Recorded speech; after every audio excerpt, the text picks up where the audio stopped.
All right, we're flowing. Alpha. I'm freezing right now. You are? Y- This office is so cold. It's time to wake Everybody's up. office is freezing. We go through either not having any air conditioning when it's blazing hot to, sub-zero, it feels like. Are you in Regis space? Yeah. Yeah. God, when I was in Regis and they constantly were flooding. It was not, it was fine. I'm going to light my candle, my little ritual. It's great to have space. It's great to get out of the house, especially even when you have a home office. I remember saying to, my mother who would be there watching Alexander, or saying to Alexander or my husband, to like pretend like I'm not here, right? Like Yeah. I'm at the office, but that never worked. So I always found it very valuable to have separate office space. Yeah. Well, I'm giving the space up in, I think my lease is up in November. Yeah. I kind of got used to working at home. Yeah. And I was able to do it with the kids there, so Good. can definitely do it without them. Yes, for sure. We're in this new endeavor that I'm desperate to announce, but I'm waiting for paperwork to be signed. We're currently in Regis space, and it's expensive, not ideal. Yeah, it is. But it does. I love the concept of shared workspace. I think it can be very valuable. Because I like the concept of setting habits for specific work structures. Yeah. And before we go into today's topic, which that would have been a great lead in, Tara. It would have been a great segue. You fluffed it. I have to say that I got on my computer this morning, and my monitors are kind of rotating through wildlife nature shots, and it was a lioness kind of posed down in a downward dog, stretching for her morning. And I sent Ben a text. I'm like, yeah, my computer just reminded me of who the fuck I am. And because he had previously, he's like, yes, you are like the fierce lioness, maybe to a fault, but I protect my people. And that's kind of how I've always been, and I don't imagine it changing. The only thing I do differently now is decide, do I need to be leading the way? Do I need to be alongside? Or do I just need to be backup? That's been a shift for me.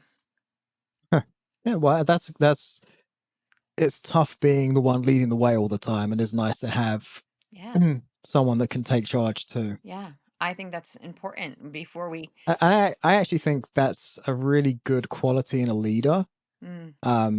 And here we go on a tangent we weren't expecting to go down. I know. but I actually think that's always been one of my strengths, is I'm very happy. My ego just doesn't get in the way. I'm very happy to step back and let someone else do something. So when it comes to delegating and things of that nature, a lot of folks can see it as laziness or being weak because you can't stand it. But like, I actually think it's the epitome of strength that you can be so confident in yourself. You don't have to get credit for doing something. You don't have to be the face of a project or the face of an event or something. You can let other people shine. Yes. I think that's super valuable. That's one of the things I'm most excited about for this new venture. Is I've always had, I had great people on my teams, really great people, and even people that I more kind of partnered with. Yeah. Of course, this is coming from my perspective. I always gave more, right? I always spearheaded more. I always energized more.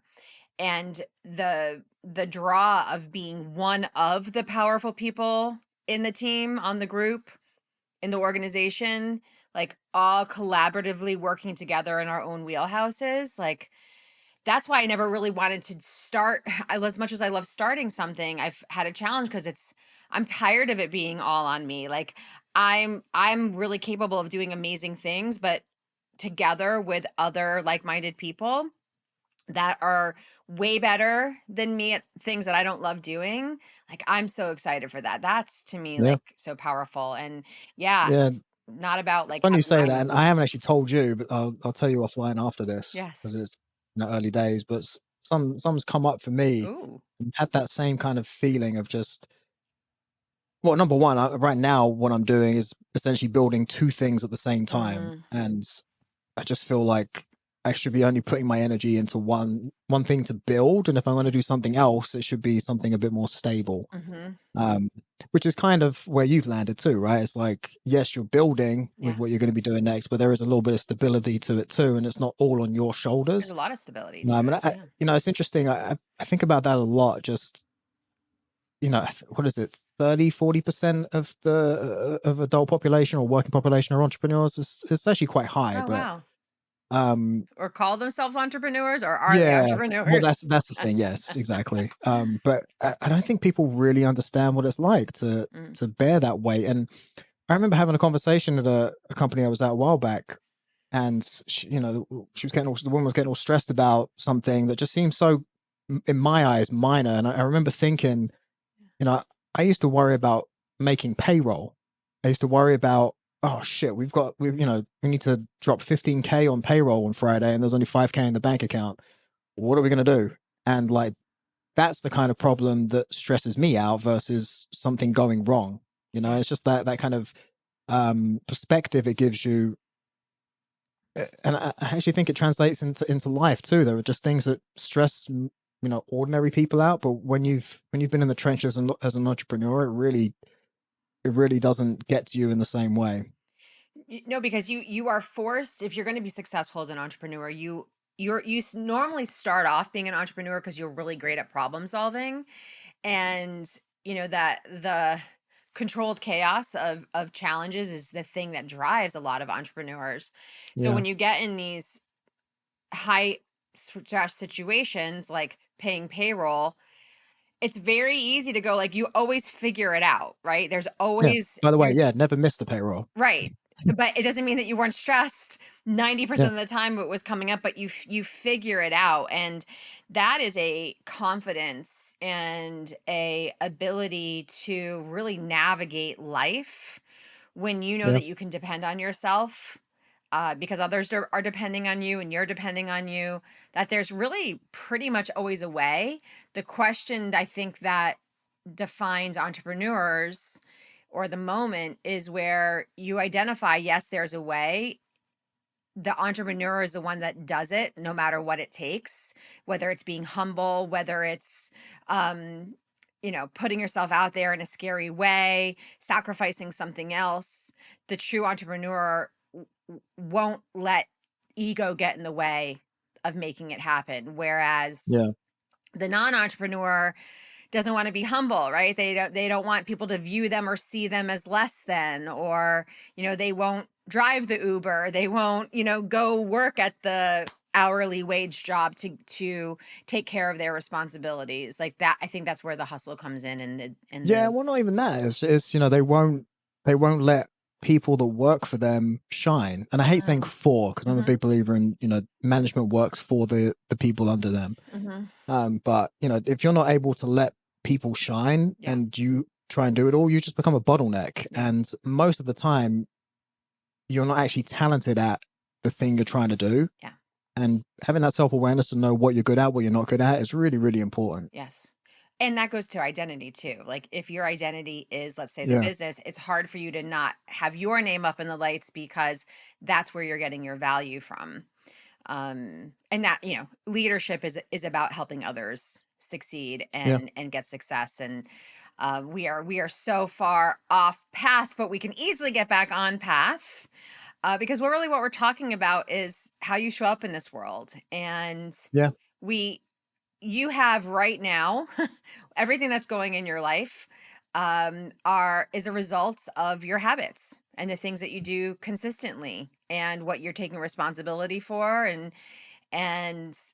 you and I both have families, and I love that we have really kind of gone into, we have a lot of children talk on this podcast, not something that I thought we would do. um and today we want to talk about modeling good habits for your children, our children. And second to that is what happens when you're having the challenges, right? Like, the habit, you're, trying to force it onto your child. Um, how many parents have threatened consequences that they haven't followed. Now, I don't believe consequences should be the first step in how to teach a good habit, Hmm. but I do believe in consequences, and I believe in only speaking consequences that you're going to follow through on. And we're going to talk about how consequences are actually a positive today. So, this was your topic, my friend. Let's roll and like kick us Yes, off. I've been on a bit of a tangent this week of I don't know if you saw my IG posts a couple days ago. One of my walking rants seem to be what I, people enjoy. I love I it. think just raw, unfiltered, just me speaking my mind. But seeing a lot of rumbling because of what RFK's doing. Hmm. Um, I saw this clip of some douchebag from I don't know if he was a former CDC or something, but essentially saying like, "Oh, we're going to see parental choice when it comes to vaccines and things like that." And I'm like, why is that a bad thing? Since when do we let other people tell us how to raise our children? And it just got me, and I went on this like 7-minute rant and I ended up just Hmm. clipping it up. I posted something else today from it. But I'm just, when do we outsource raising our kids to the government or to Yeah. schools or, and there is value to governments and agencies. There is value to Mhm. school. How much, I'm a bit of I kind of feel like it's just become an indoctrination camp now and a place to groom children to be compliant when they're older. Yep. But that's a topic for another Well, day, and that's where my school teacher came wife from. Like, hates me when I say that. yeah. Huh? Well, that's schools were originally developed. The process of school was to teach children to fall in line, sit in place, work in Right. factories. Exactly. So it's been on my mind recently, just this idea of like parents need to step the fuck up. Yeah. It blows my mind that we've just let it happen. We should all take charge of our own children and worry about our children and not other people's children. Hmm. It's that simple. And And our lives. stay out of the business of what other people are doing with their kids. So anyway, so I had a very early client this morning. I had to get back to get his first day of school. So I pull back in and I see this little figure walking, and it's Mason. Yeah. Him wearing my slides, by the way, which he knows not to do. But he was, I pulled over Oh. and he says, yeah, I like to walk early now. And he's always for the last year or so he walks before school. Yeah. He'll just walk around our little complex, Yeah. and I never told him to. It's Mhm. just he sees me doing it, and it just made me think, like, wow, how powerful is it? Just modeling the behavior. Yes. Like I said, I never told him to do it. Yep. There was no threat of a consequence for not doing it. It was Yep. just I just modeled it, Yep. and it's amazing how powerful that can be. Um, and I think we underestimate that, and that goes back to no government, no influencer, no pop star, actor, celebrity should be having an impression on your child more than you as a parent. Hmm. And if they are, that's you as the parent. Like let's take accountability for that. You have not stepped up and modeled what a good person is for them. Yeah. They've had to seek that from someone else. Yeah. It's the old do as I say, not as I do, which we know doesn't work.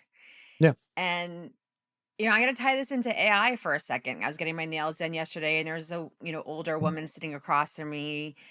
How bad AI is, and newer is not better, and self-driving cars and everything else. And I see so many people getting so up in arms about it, and I agree. Like the more I'm learning, the more, yeah, this is scary. How there's not a lot of security in place, and these predictions that these very smart people that were involved in creating AI, are looking at 2025 to 2030, some really big predictions. So I understand that part of it, but this fear, fear is the worst place to make decisions from. But listening to this woman and listening to my clients and hearing people that, my clients that have been successful versus my clients that have not really been successful, the people that are around me that are struggling right now and really, not accepting help, not taking help. AI exist because a lot of people don't want to make decisions. They don't want to step up. They don't want to be responsible. So when computers can do things for them, because this is way before AI, right? This is our children in front of televisions and iPads, and I am guilty of that as well. But AI is not new in the sense of us giving up control to something outside of us. And we do it because it's easier. It's Yeah. easier. We don't want to have to take responsibility. We don't want to have to make decisions, so we outsource it, but we do it so unconsciously.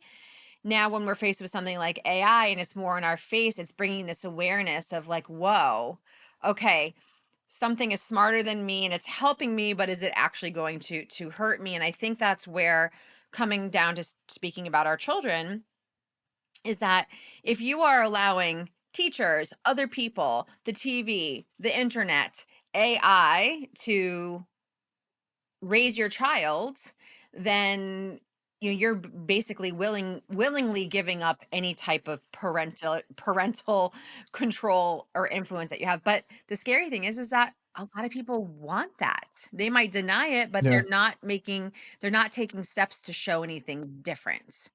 Well, because it's hard. Yeah, People don't like doing hard things. because you Much have to do easier it to outsource yourself. it. Yes, Yeah. because you have to do it yourself because you do have to model it. Um, I posted something yesterday. And I actually, Ben and I have kind of become proud of it. And I joke that if one of the kids doesn't tell us that we're weird at least once a day when we're together, then I think that we're failing, because it's when we're modeling love, affection, playfulness, silliness, is when we get the "you guys are weird" kind of thing. Um, I love that. To me, that's confirmation that they're seeing something that's important to me and something that I want them to model. And I think that's a great question to ask yourself. What of your habits do you want your children to model, and what of your habits do you not want your children to model? Yeah, yeah, and I was slightly different kind of angle from it, but I was listening to Gillian Michaels on a podcast I listen to regularly. I didn't used to like her, but Mm. I've grown to really like her now. She was talking about that Netflix show that's just come out where they documented some of the former contestants and their experience on the I show, and watched that, The Biggest Loser. I watched that documentary. yeah, and they took like 400 something people, and of course, it was just the negative people. But Right. she was talking about how there was one guy she was working with who he lost a ton of weight, Hmm. went back home, Hmm. and the mother, when she saw him for the first time, was crying, but Mm. not tears of joy. She was crying because she was very overweight too, and Yeah. that was like their unwritten contract. Like Yeah. they would all be unhealthy together, Yeah.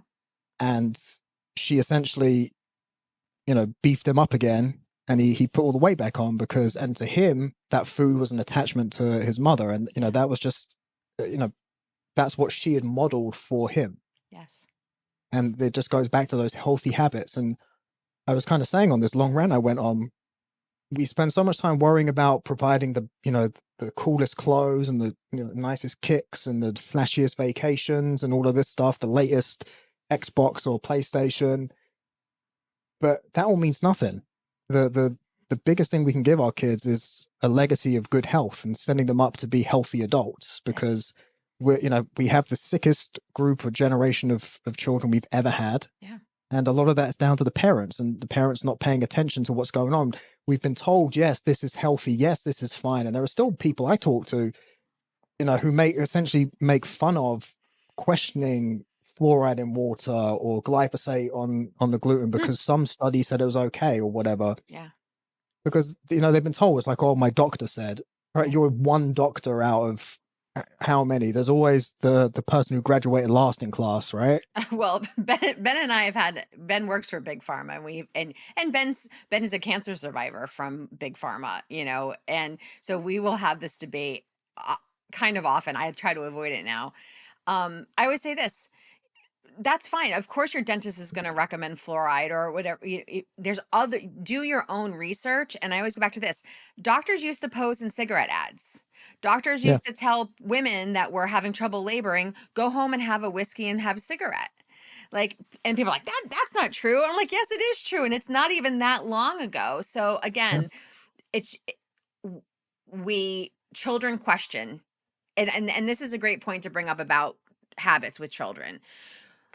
We teach our children to stop questioning because we get annoyed that they question, and we get tired of answering. But that question of why, that's actually a great question, and I think that our children need to be supported in that, not be Hmm. told no all the time. Like, I always did that with Alexander. If he would try to negotiate with me on things, and I just there were times when it was like, okay, now it's a firm no, but I would acknowledge, like, great negotiating point. I want you to ask for what you want. I want you to ask for what you need, because this is going to translate well beyond the parent relationship, and this is how you're going to function in life. And if we're constantly telling our kids no, and we're constantly telling them don't ask why, just do it, we're raising kids to be robots and to stop questioning, and we should never Yeah. stop questioning. Well, and that's what we've seen, right? Is there's all the generations of us and above, they Mhm. don't question anything. They Mhm. just take verbatim what they see on whatever news channel they watch, or Mhm. and I actually do think the younger generations are actually doing a better Mm. job of questioning, because I Yes. think they've started to see the bullshit, Mhm. and they kind of look at the generations above us and say, you guys are just a bunch of sheep, and let's Well, set aside all of the wealth disparity between generations because of the greed and whatnot. But you saw again, that's people another start podcast episode by careers. itself. Sorry, go ahead. No, I was just saying that's another podcast episode by itself. But Yes. We saw people start careers with companies that they retired with, right? And they had retirement plans, and you kind of you didn't question as much because there was a process, and you were also taken care of. We took care of our workforce differently if you played the game, right? And so yeah, now it's the workforce is much more tumultuous. Like, you could be with a company for a lifetime and they could let go of you. I mean, it happens, it's much more common. So I think this work life balance, this social awareness, maybe too extreme, what I've seen with, the teenage and early 20s through the restaurant, between from my own. I was always very fortunate. I had amazing staff in the restaurant, but seeing at my brother's cafe, these mental health days again, a whole other episode, and obviously from my own life experiences, mental health is, very real and very important,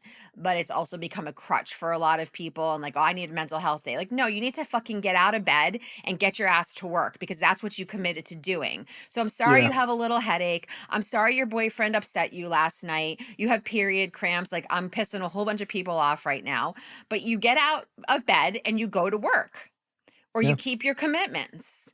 And the parents that do not kind of stand firm in that, oh, okay, just call out, or we'll give you a note or whatever it is. There are times for that, but and there's also an extreme in another way. But our children, good people should push you when you're a leader and you're building your team. If the people underneath you aren't pushing you, you don't have the right team members. While I was interviewing for this new position, they were like, we want you to push us.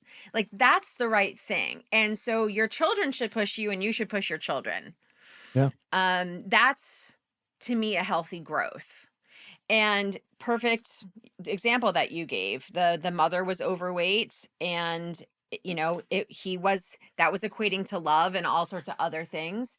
And so when he broke out of that, that was not okay, right? And so to fall back in, that's an unhealthy an unhealthy habit. yeah. um Sorry, that was a lot of thought all at once. No, and a couple of things that one unhealthy habit that I've recently kicked was just drinking. Mm, No, once a week I'll have some wine now, and I'm starting to question: is it even worth it? I feel like it actually messes my gut up for a couple of days afterwards. yeah.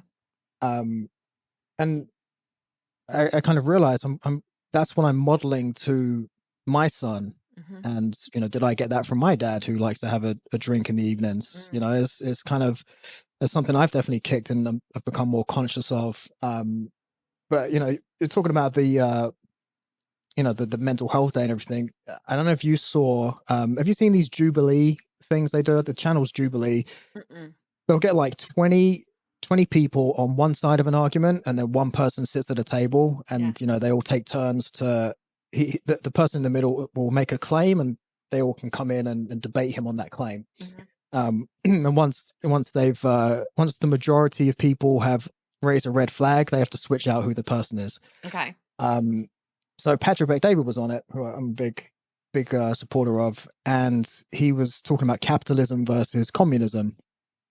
So 20 young kids, I think most of them were from California, and this one girl came up and she said, I have mental health problems, and basically blaming capitalism for that and all this stuff. And he was, he, he went back and forth with her for a little bit, but when they were on the PBD podcast that he has, they were kind of reviewing some of the clips, and Tom, who's his conciliary and number two, was saying, basically what your point was, somewhere along the line, someone, probably her parents, told her it's okay to be like this. Mm-hmm. And now she's made that identity of being mentally ill. Mm-hmm. She presents that with her makeup. Mm-hmm. The minute she's challenged about it, Mm-hmm. she's, starts to, combust, Yes. because it's who she's become. Yeah. And you're right. Instead of saying, no, like, you're not mentally ill, you don't have these issues. Yeah. The parents have just said, oh no, it's okay, honey, go, you should see a specialist for that, and blah blah blah. And especially the more I'm learning as a health practitioner and experiencing and whatnot, you just see all of these things are you're able to overcome them. Yes. And I believe there is 100% a place for therapy and things like that, but it's essentially mental masturbation until you actually Mm-hmm. start to address the physical part of Yeah. all of these things. And that, again, that's on the parents for modeling healthy, before anyone is prescribing a drug, especially for a child. What's the kid eating? Have you tested their gut? Have you tested some of the toxins they might be exposed to? Yep. Have you done any of that? No, you've just written a script for a pill. Right. And it really starts to drive you crazy the more you learn about this stuff and the deeper you get. And in my role consulting for FDN now, I speak to so many nurse practitioners who are saying, we're so fed up with the system. Yeah. We can't treat people the way we know they should be treated.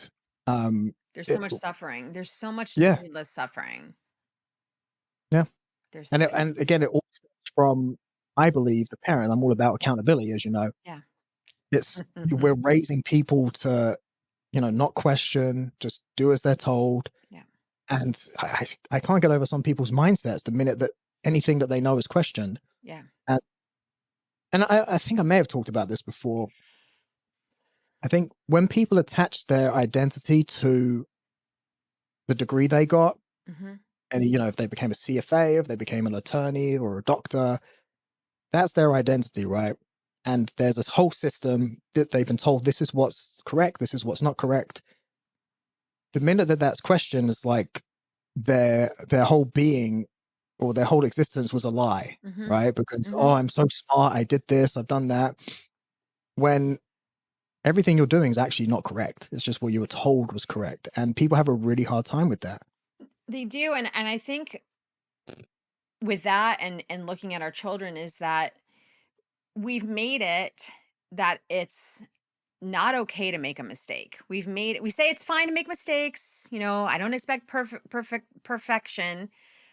We say that, but are we actually living that way? And we've created a world where if you make a misstep, coming from a good intention, Yeah. online, social media, you get ripped apart.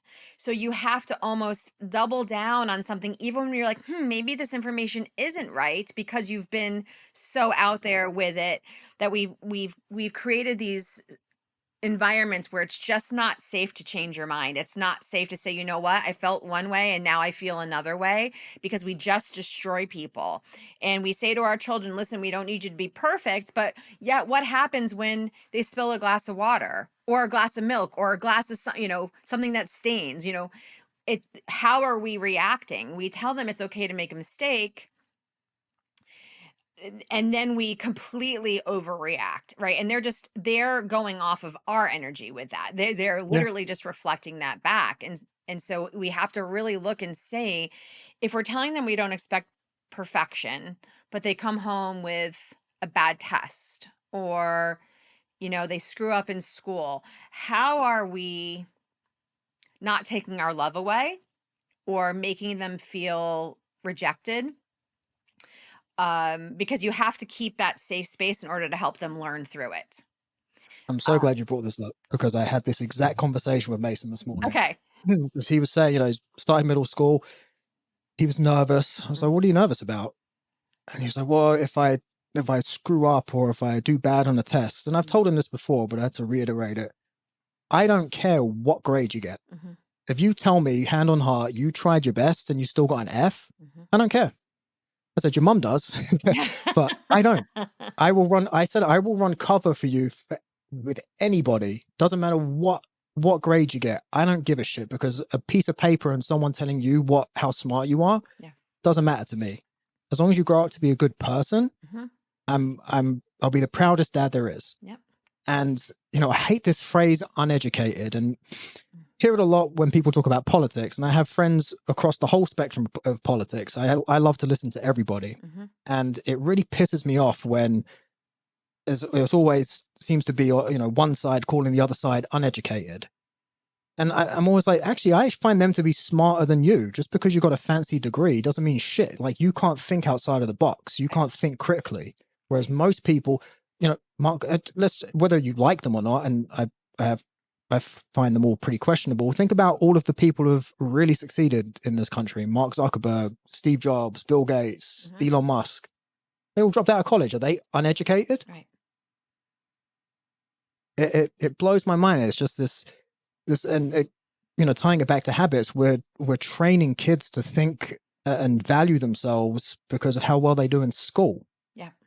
And I've said it before in here, like you see parents with their on the dean's list or whatever they call it over here. I'm like, yeah, but your kid's a prick. Right. What does it matter? Like, no one actually likes your kid. Yeah. It's it, it's very real conversation. Um we also, if you look at suicide rates for early college and high school, it's the most affluent, smartest, well-rounded kids that are committing suicide because they are top in their class. They play an instrument, they excel at one or two sports. There's this expectation that they think, how am I going to keep this up? And like, if this is what's expected from me, this is my life, like I can't do it. And so it's a very fine line between pushing your kids and wanting them to have all of the opportunities, and then also allowing them to be kids. And I think that's where that feminine masculine energies are really important to be balanced. um Example, we went hiking, there was a waterfall to jump into off of rock cliffs. I guess my self-preservation is just really kicked more into gear as I've gotten older. The kids were all about it. Ben was all about it. He let him up there. I am like sitting on this rock watching, going, oh my God, someone's gonna crack their head open, trying to control my own emotions around it. And they had a ball, right? And Ben led the way with that. And I was so happy that they had that experience. I'm seeing Alexander get bolder. Whereas where he saw like no swimming signs, he's very compliant. He was like, are you sure we can go in the water? And we're like, it's fine. And he modeled it, Ben modeled it, the kids modeled it.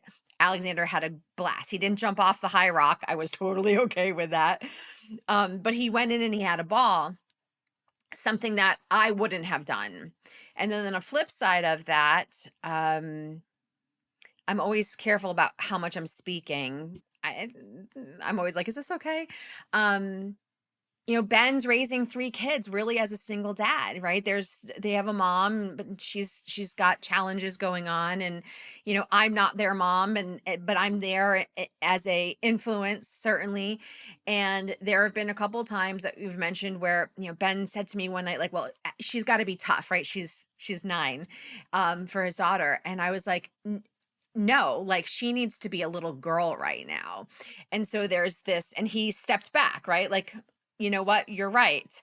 And the way that I can de-escalate her very, very quickly in a way he normally escalates her, um, he sees that. So how does this tie into the habits is more of a making sure that you're always just checking in with yourself, right? Am I going too far in one direction? How am I balancing myself as a parent and a human being? And am I allowing my child the space for them to also find their place in what I want for them? Um, so having breathing room there, having something that helps keep you in check. And if that's your partner, then great. If it's not your partner, is it a good friend? Is it other things that you other resources that you have? But I think as parents, it's so important. We have to make sure that we are not too extreme and also not too mediocre. Yeah. It's not easy. Yeah. And a lot of it is like the whole "do as I say, not as I do." Mm, It's really the opposite with kids. mhm. Now you can think you're being a real disciplinarian, but then if they see you being a slob, that's how they're going to turn out. Yeah. And I got Mason called me out the other day. He keeps peeing with the door open in the bathroom, and I keep telling him, "Dude, close the door when you're peeing." Well, what did I do the other day? Yep. I went for a piss with the door open, and he's like, "Dad, close the door." And I was like, "Yeah, you know what? You're right. I Yep. should have. That Yep. was gross." And It's but it was a good reminder of kids are always always watching. watching, always listening, Yep. and unfortunately, my kids do have potty mouths. They hear me cursing. That Mhm. can't get the English out of the boy. You can take the boy out of England, but you can't take the England out of the boy. Yep. Um, Again, that's another like personal thing. I don't care about as Yeah. long as it's in an appropriate context and they're not cursing at people or whatever, and Yes. they're being respectful. I don't mind an f bomb or whatever. It's gonna happen eventually. Yep. And there's actually a lot of studies pointing to people who curse being a lot happier. Yes. And smarter, I've heard. Yeah, I we always raised Alexander. There was, some swearing in the house. It never really bothers me. There are definitely places like he has said like Jesus Christ a whole bunch of times in the car the other day. And I was like, you know what? So I said to him, I said, you're not in trouble. And I don't have a problem with it, but I would love it if you could think about replacing that because there's a lot of people that would offend. And we want to be thoughtful of the people around us. And so, we had a fun time kind of coming up with other explicatives. To me, shut up is worse than a swear. I hate hearing shut up. I really hmm have no tolerance for it. I don't believe in talking to each other that way. I would rather hear him be like, "Holy shit," than tell someone else to shut up. If you are not kind to other people, I am like, that's like a no-go for me. The swearing, not as big of a deal, although I think you have to understand that there's time and place where you can get away with it a little bit, and then time and place where it's not ideal. But again, what are you modeling and what are you allowing? Um, exactly.